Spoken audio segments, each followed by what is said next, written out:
Good morning, class family. It's a fantastic Friday. Get your fans ready. Fantastic.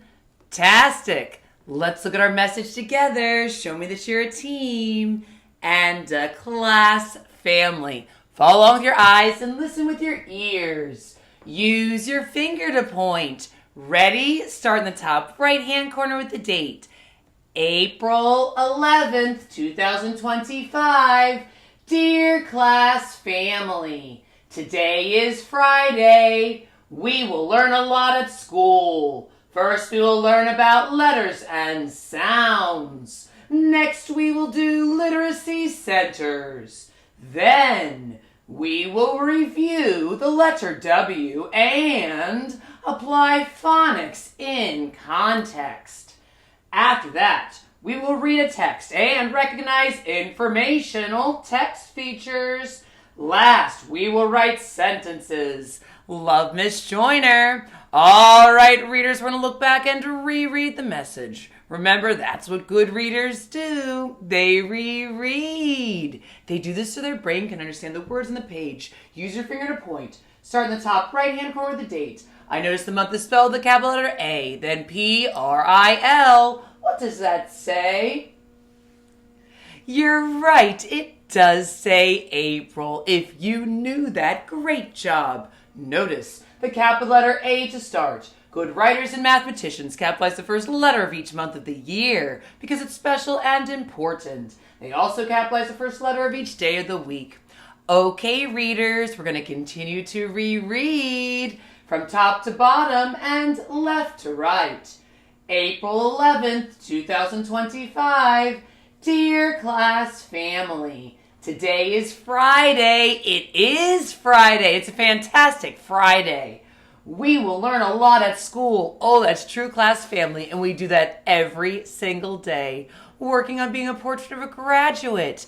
We're practicing being a great communicator and collaborator by speaking clearly with our mouths and listening with our ears. That's what good communicators do.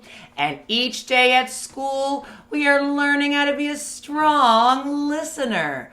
Remember, a strong listener uses their eyes for watching, ears for listening, mouth is silent when someone else is speaking, and body is still and in one place. Are you being a strong listener in kindergarten? All right, at this time, we're going to read these transitional words and phrases that good readers and writers use when putting the events of a story in order from beginning to end. Read with me. Are you ready? First, next, then, after that, last.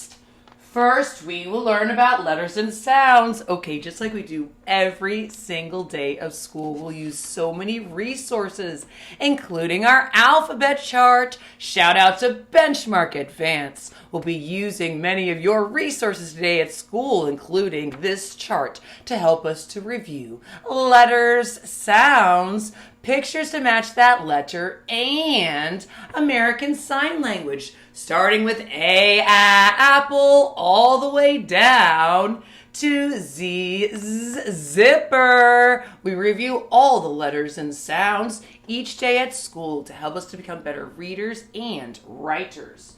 Next, we will do literacy centers. We'll do Lexia Core 5 reading program on your iPads. We'll be writing the room, writing CVC words down, as well as writing your first and last name, the date, writing the message, writing your own sentences. We'll be doing that later today as well. We have lots of things. And remember, good writers use the 5 pre-writing strokes when writing letters, drawing pictures, and writing numbers. Remember, we have up and around, touch, pull down, touch, push over, slant right, slant left. Then we will review the letter W and apply phonics In context, we will, and we have the letter W like web and wagon. We will be using that when applying phonics. When reading, remember we have summer fun. We're going to look at this on the screen. This is from Benchmark Advance. We'll be highlighting the words as it's read aloud to us. It's all also in your Unit 7 magazine. We have the decodable text, we have fun, focusing on W like web. Yesterday you brought home a copy of this. You have a black and white copy at home, and we have the other books in class. We have the bigger version and the one on the screen. And remember, we're going to apply phonics and vocabulary and context when reading those different texts today. All right, and then after that, we'll read a text and recognize information text features. My goodness, I'm saying the word text so many times. Before we check out that one, remember for topic 7, we're focused on holidays and celebrations. And we have the essential question that we're thinking about. Why do we celebrate people and events?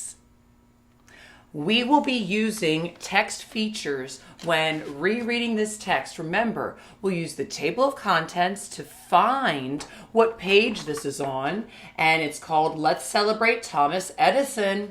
We'll be noticing different text features such as heading, photographs. We have also captions, words in bold print, words that are labeled, all sorts of things. Remember, good readers use lots of different strategies and things to help them. And one of the things they use are informational text features to help them to understand what they're reading in that non-fiction text. Last, we will write sentences. We will. And remember, we know that sentences start with a capital letter. A sentence tells a complete idea. There's finger spaces between the words so the words don't smush together.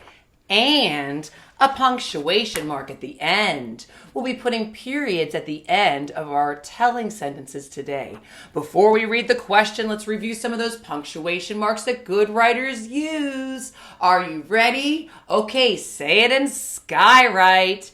Period at the end of telling sentences, statements, and abbreviations. Exclamation point, also called an exclamation mark. That's at the end of a sentence that shows strong feeling. Question mark at the end of question sentences.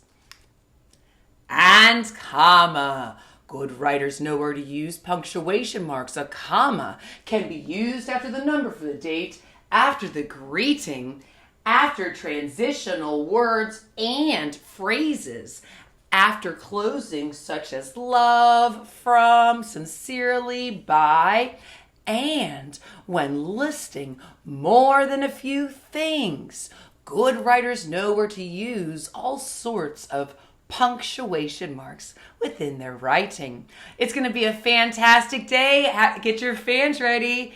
Fantastic. And happy last day before spring break. Remember, no school next week, and we'll come back together in a week after spring break. So the question is a do you like question for today?